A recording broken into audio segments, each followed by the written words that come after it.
各位益友大家好，歡迎嚟到 Ready Boom Boom 照鏡，我係鏡仔。我而家喺泰國東北嘅烏冬他尼府，準備就越過呢個陸路邊境過去老撾。咁老撾即係寮國首都萬象，亦都係叫永珍。咁就唔好撈亂以為係兩個國家啦。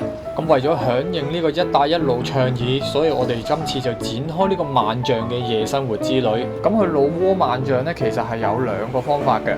第一個就係最簡單嘅坐飛機直接去到萬象啦。第二個嘅話，其實就係去到泰國嘅邊境，然後再經過陸路關卡過去。咁如果用第二個方法呢，最快呢就係由曼谷坐飛機去到烏冬他尼，然後喺嗰度嘅機場坐 van 仔直接去到關口嘅朗開過邊境去到老撾噶啦。咁今次我哋就會用咗呢一個方法。OK。大概坐咗1個鐘頭左右啦，咁而家就去到泰魯邊境啦。咁前面就係泰國嘅關口，咁過咗之後就叫做離開泰國噶啦。咁過咗泰國關之後呢，你要喺呢度再買多張巴士飛嘅，咁佢就會送你過去老撾嗰個關口。咁啊上巴士啦，咁你見到呢啲巴士其實都係啲舊巴士嚟嘅，地下仲係用啲好舊嘅木板，同埋有幾把風扇仔咁樣，真係熱到仆街。咁因為泰國同埋老撾嘅邊境咧係隔咗一條湄公河嘅，咁所以你係要坐呢架巴士穿過大橋，你先會正式踏入老撾嘅國境。咁穿過條橋就好快啫，一陣間就見到老撾嘅關係啦。咁如果你要做落地簽嘅話呢，你就要喺前面呢個位置嗰度問佢攞表格，因為我係一早就喺香港嗰度做好簽證㗎啦。咁你上去老撾嗰個辦事處，提早5個工作天呢，就只係250蚊港紙嘅啫。過咗關之後，你就喺度搞埋個電話卡，亦都可以換少少錢嘅。咁之後我哋會再坐一架巴士入市區嘅。咁呢個位呢，會有好多人嬲你上佢哋嗰啲私家車嘅，但一般都係開海鮮價俾你。咁你見到其實呢邊啲巴士基本上都係其他國家捐贈俾佢嘅，唔係中國就係日本噶啦，所以你會完全 feel 到有一陣古老嘅氣味。咁咧，你見到呢個環境咧，就唔好誤會，呢個唔係地盤嚟嘅，其實係佢哋市區嗰個巴士總站。黐緊線，你睇下個仲落緊雨嘅，冇個頂嘅。不過咧，呢個就係老撾啦，所以點解呢度啲嘢會咁平咧，就可以解釋到。咁我哋去酒店 check in 之前咧，會喺呢個商場嗰度換埋錢先嘅。咁有睇我哋網站嘅益友都知道咧，因為老撾嗰個貨幣其實係已經係崩潰咗㗎啦。所以如果你唔係去黑市嗰度換嘅話咧，你走去銀行咧，佢係會俾一個非常之差嘅官方利率嚟嘅。咁所以我哋一定要去呢啲咁嘅所謂銀樓入邊換錢，你先會換得到一個好嘅價格。咁呢個商場咧就好似80年代嘅羅湖商業城咁樣，所以通常我直接會叫佢做羅湖商業城咁就算嘅。咁啊，順便喺度賣我廣告，想睇更加詳盡嘅夜遊攻略，歡迎瀏覽我哋嘅網頁。你亦都可以加入我哋嘅 Telegram 電報群組同頻道，進行更加深入嘅討論。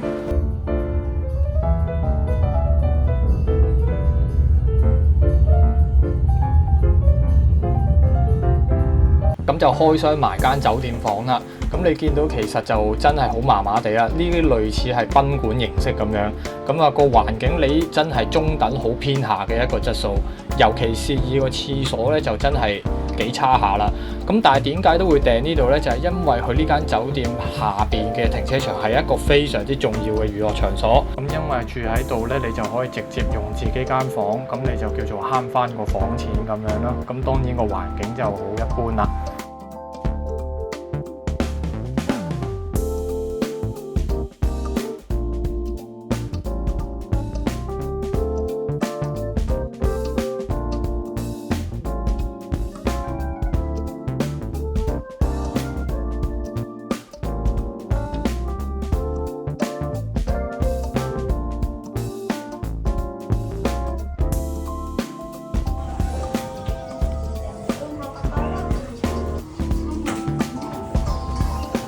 好，咁喺停車場嗰邊搞完一輪，咁我而家翻過嚟呢一邊嘅旅遊區，咁啱啱仲食埋飯㗎啦已經。咁而家呢，我哋就出發去睇下嗰個夜市。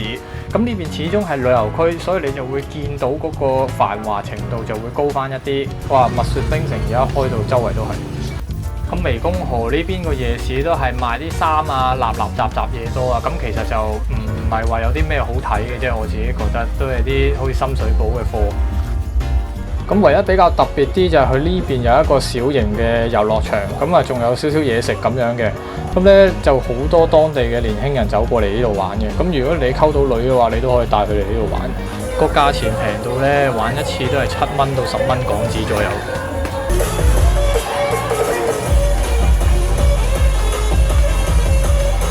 咁依家就轉咗去另外一個夜市嗰度。咁因為啱啱嗰個夜市其實就真係淨係玩嘅啫。咁呢邊呢個夜市咧就真係食嘢㗎啦。咁都係泰國嗰類嘢食啦。咁有陣時都會有啲中國嘢嘅。咁同埋我哋就嚟睇下呢一個夜市有一個好出名叫做煎餅西施，就係正係我面前呢一位啦。好多大陸嘅 YouTuber 已經拍過佢㗎啦。佢而家喺呢度基本上係極紅，同埋唔係成日過嚟開鋪嘅。我亦都係第一次見真人，的確係幾靚嘅。即係其實今日係算好彩嘅，竟然可以正面見到佢。咁啱啱西施呢啲呢，有得睇就冇得食，咁啊由佢啦。我哋而家就睇埋佢哋當地人嘅小食店。咁佢呢啲當地玩意嚟嘅，價錢呢就好平好低嘅。咁啊，你可以喺入邊食埋嘢飲酒咁樣都冇問題嘅。咁佢哋當地人嘅玩法呢，多數就會喺入邊一齊飲下酒啊，搞下氣氛嘅。咁但係我哋嘅遊客呢，就通常唔會搞咁多嘢㗎啦，直接就嚟了。咁我而家同大家入去望一望。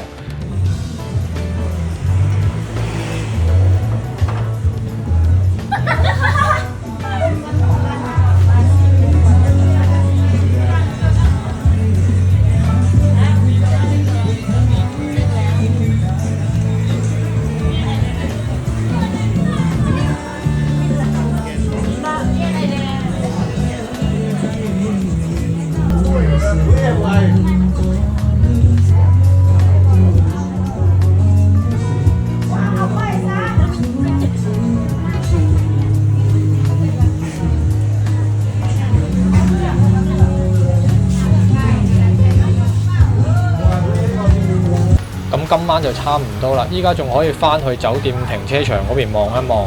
咁聽日我應該會租一架電單車，咁方便我去更加多嘅地點嘅。好，咁啊，聽日再見。喺萬象嘅市區叫車呢，其實就唔會話太難嘅。咁但係如果好似我哋琴晚咁樣想去一啲當地嘅食街啊或者小食店嘅話呢，咁你有一架電單車就會方便啲啦。因為鋪頭同鋪頭之間可能會有一段距離，但係又唔會話太遠。咁如果你下下都嗌車嘅話呢，咁就會有少少費時失事噶啦。咁當然呢個大前提係你有牌同埋你識揸電單車啦。咁如果你唔識嘅話，最好就去翻啲集中區算。唔係嘅話，你夾硬揸都會有危險。咁我而家呢度租一日大概係10萬左右啦。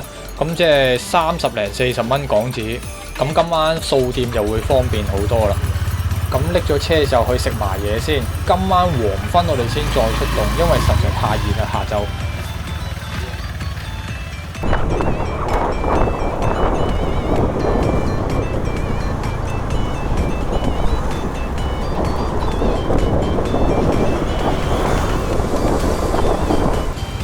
呢間酒店嗰個玩法呢，就其實同我琴日嗰間係一樣嘅。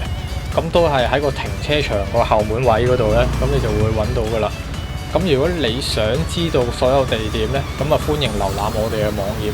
咁其實你一個麻甩佬呢，斯斯縮縮去到呢個後門停車場呢，咁就自然會有人嚟招呼你噶啦。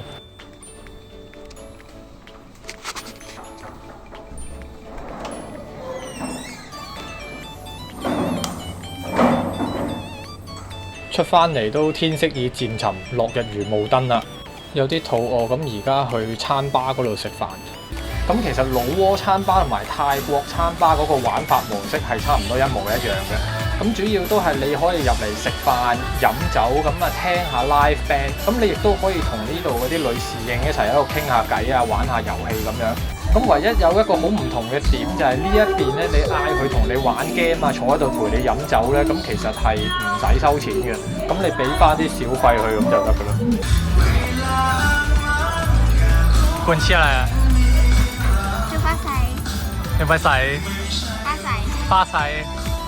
คุณอายุเท่าไหร่อ่ะมีแฟนไหมไม่มีอยากจะมีแฟนไหมอยากมีคนที่ไหนเกาหลีญี่ปุ่นจีนชอบจีนทำไมชอบจีนคนจีนหน้าหักคนจีนหน้าหัก Cặp bơi.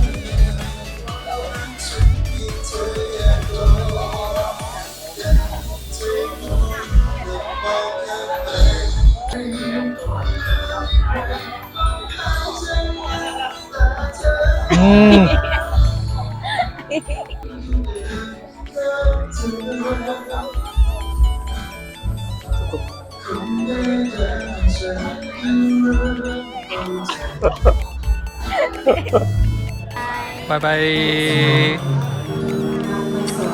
Bye bye. Ok, bye bye.